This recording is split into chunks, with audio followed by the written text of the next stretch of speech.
안녕하세요. 김동섭입니다. 9월 28일 아침 시작하도록 하겠습니다. 오늘 새벽에 끝난 미국 시장은 혼조세를 마감했습니다. 장 초반에는 좀 많이 밀렸었던 그런 흐름이 있었죠. 국채금리와 유가가 상승하면서 시장을 장 초반에 하락을 시켰고 마지막에는 혼조세로 마감하는 그런 상황이 됐습니다. 우리나라는 휴장인 가운데 미국 시장이 열리고 있어서 일단 미국 시장 흐름을 아침 시황으로 전해드립니다. 국채금리가 장 초반에는 약간 밀리는 흐름을 가지고 있었어요. 근데 그 국채금리가 밀리는 과정 속에서 주가가 밀렸고 다시 마지막에는 오름세로 바뀌는 상황이었는데요. 10년물 국채금리가 4.61%까지 넘어선 상태고요. 2007년도 이후로 최고치가 됐습니다. 2년물 같은 경우에는 5.13%까지 오르는 상황이었고요. 유가의 상승이 어쩌면 국채에 영향을 미쳤나라는 생각을 좀 해보고 있습니다. 유가가 급등하면서 3% 이상 올랐고요. 93불 68센트까지 그러니까 서부 텍사스 중진류 기준입니다. 오르는 상황이 발생했습니다. 유가의 상승은 인플레이션을 부채질할 수 있고요. 인플레이션의 부채질은 금리 인상을 할 수 있다. 뭐 이런 식으로 계속 해석이 될 수 있는 거죠. 닐 카시카리 미니애폴리스 연은 총재가 CNBC와 인터뷰에서 형 금리 수준이 우리가 생각하는 만큼 충분히 제약적이지 않을 수 있다. 뭐 이런 식의 발언을 하는데요. 한편으로는 연착륙 가능성을 60%를 제시하고 단 한 차례 금리 인상을 필요로 한다. 이렇게 얘기를 하는데 어느 게 답인지 모르겠습니다. 충분히 제약적이지 않다는 얘기는 더 올려야 한다는 얘기는 맞는데 그것이 한 번을 말하는 건지 더 올려야 되는지 그거를 잘 모르겠습니다. 물론 한 번이라는 얘기를 또 하겠지만 계속해서 발언을 하는데 그러면 아예 처음부터 모든 발언을 한 번이라고 딱 해야 되는데 어디 곳에는 한 번, 어디서는 제약적이지 않은 뭐 이런 식의 발언을 하는 그런 상황이 나타나고 있는데요. 어쨌든 추가적인 금리 인상이 시장에는 지배적인 상황이고요. 11월 달에 FMC 마지막 FMC에서 금리 인상 가능성이 제기되고 있는 그런 상황이 아닌가 이렇게 보시면 될 것 같고요. 지금 그 공화당이 다수당으로 있는 하원에서 그 공화당 강경파들이 상원 지도부가 마련한 임시 예산안을 반대하고 있다고 합니다. 이게 이제 31일 날 결정이 나죠. 30일이 아니 30일 날 그쵸? 30일까지 결정해서 10월 1일 날 셧다운이 안 되느냐 이런 상황인데 공화당 쪽에서 이거 뭐 태클을 거는 그런 상황이 됐고요. 아마 법안 통과 때문에 그런 건지 그건 모르겠지만 법원 통과 때문에라고 한다면 임시안을 수용을 해야죠. 한 달 정도 시간을 벌어야 하는 게 맞죠. 뭐 추가로 더 달라는 건지 그것까지는 정확하게 모르겠습니다. 그러나 분명해서 뭐냐면 지금 집권당은 민주당인데 하원 다수당인 그 공화당이 일단 이 부분에 대해서 계속해서 시간을 끌고 있는 상태고 이것이 이제 셧다운으로 가느냐 안 가느냐 이것도 시장에 문제가 되고 있죠. 만약 셧다운이 되게 되면은 무디스가 신용등급을 강등시킬 수 있다 이렇게 얘기를 했죠. 강등보다는 이제 경고를 날렸죠. 근데 그 3대 신용평가 기관을 보니까요. 그 S&P나 그 피치는 미국 신용등급을 AA로 강등 쳐놓은 상태고요. 무디스만 AAA입니다. 그러니까 사실은 무디스가 신용등급 강등한 것이 AA 밑으로 떨어지는 게 아니라 AA 안쪽이라면 충격은 있지만 옛날에 S&P가 미국 신용등급 강등한 것처럼 크게 충격은 없을 수도 있겠다. 뭐 그런 생각도 개인적으로 좀 드는데요. 어쨌든 그 셧다운이 일어나는지 안 되는지는 오늘 28일이니까 내일 모레 밤이면은 알지 않을까 싶은데요. 시장은 뭐 이 부분에 있어서 상당히 긴장을 좀 하고 있는 상황이 좀 있나 싶은 생각도 듭니다. 근데 저는 개인적으로 미국의 셧다운은 쉽지 않을 거다에 한 표를 하고 있습니다. 그 이유는 아주 간단한데요. 물론 틀릴 수도 있습니다. 틀릴 수도 있는데 우리가 할 수 있는 것 중에 예측할 수 있는 것은 과거 셧다운이 몇 번 됐었냐 부분이거든요. 과거에 보면은 열에서 2번 될까 말까거든요. 그러니까 아마도 시간이 얼마 남지 않았지만 합의를 좀 보지 않을까 뭐 그런 해석을 한번 해볼 수 있지 않을까 이렇게 말씀드릴 수 있을 것 같습니다. 자, 미국 시장을 좀 보면요. 나스닥은 상승 0.2%, 다음에 다우는 0.2% 하락을 했습니다. 장 초반에 많이 밀렸었죠.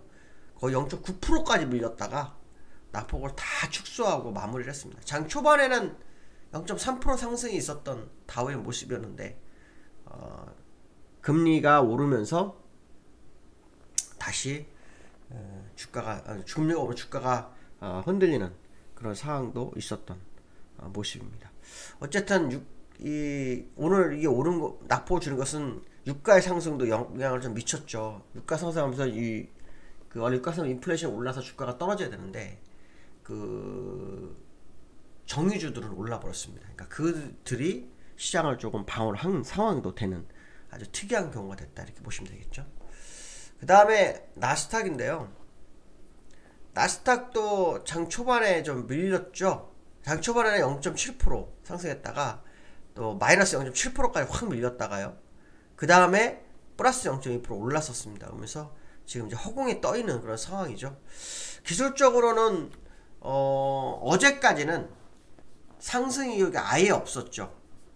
오늘은 상승 이력이 약간 벌려놓고 끝난 상황입니다. 무슨 말이냐면 하락 이력만 있었던 나스닥이 이제 상승 이력이 조금 생겨버린 그런 상황이 됐습니다. 그래서 추가로 반등이 들어오는지 안 들어오는지 이제 봐야겠죠. 우리나라가 휴장이 길어서 미국 시장의 흐름을 굉장히 중요하게 봐야 되는 그런 상황이다. 이렇게 보시면 되지 않을까 싶고요. 그 다음에 서부 텍사스 중진율, 죄송합니다. 화면이 너무 좁게 됐었네요. 죄송합니다. 서부 텍사스 중진율을 좀 보면요. 서부 텍사스 중진율 보시면 급등 마감이죠. 제가 어제도 말씀드렸지만 이 자리는 돌파 가능성이 높다. 뭐 그런 얘기를 했잖아요. 여러 번 해드렸는데 돌파가 됐습니다. 그래서 장중 94불 17센트까지 올랐죠. 이렇게 되면은 9월 소비자 물가지수 좀 무시 못할 상황이 되죠. 8월 소비자 물가지수는 올랐는데, 그렇죠? 올랐는데 근원 CPI가 내려왔잖아요. 근데 이번에는 근원 CPI에도 좀 문제가 생길 수 있지 않을까 생각이 많이 드네요. 일단은 또 올랐습니다. 그래서 내일하고 모레 이틀 동안 추가로 더 올라가는 게 굉장히 중요하죠. 기술적으로는 이거는 이제 무조건 돌파가 될 확률이 높다고 말씀드렸고 주봉상으로도 가능성이 높다는 얘기를 계속 여러 번 해드렸었는데요. 현재 상태로 유가의 상승은 시장에 상당히 불안 요소로 다가올 수 있다. 이런 해석도 해봐야 될 것 같습니다. 자, 두 번째로는요. 3대 채권지수 WGBI 편입 가능성에 대한 부분인데요. 이게 그저께 뉴스 잠깐 있었다가 오늘 뉴스가 살짝 생긴 그런 모습인데요. 금융감독원장이 이달 말에 WGBI 편입 가능성을 살짝 언급했어요. 그리고 안 되면 6개월 뒤 뭐 얘기했는데 시장에 또 다른 생각이 있는 것 같습니다. 이 3대 채권 지수 이 WGB는 추정 자금이 2조 5천억 달러 정도 되죠. 작년 9월에 우리나라 관찰 대상국이 등재됐답니다. 그러니까 작년 9월에 관찰 대상국이 등재되면 시장에서 2년 시차 정도를 갖는다 해서 내년 9월 정도 편입 가능성을 제기하고 있는데요.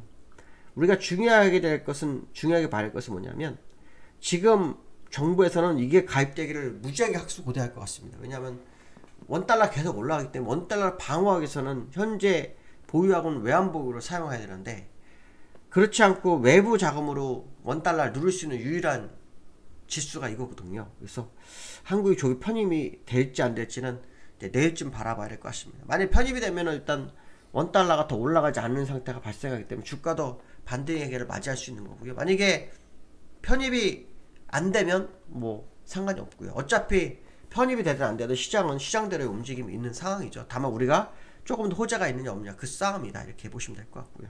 코스닥이 9거래일 만에 반등했습니다. 어저께 코스피가 5거래일 만에 코스닥이 9거래일 만에 반등하는 그런 모습이 있었는데요. 코스닥을 한번 좀 보시면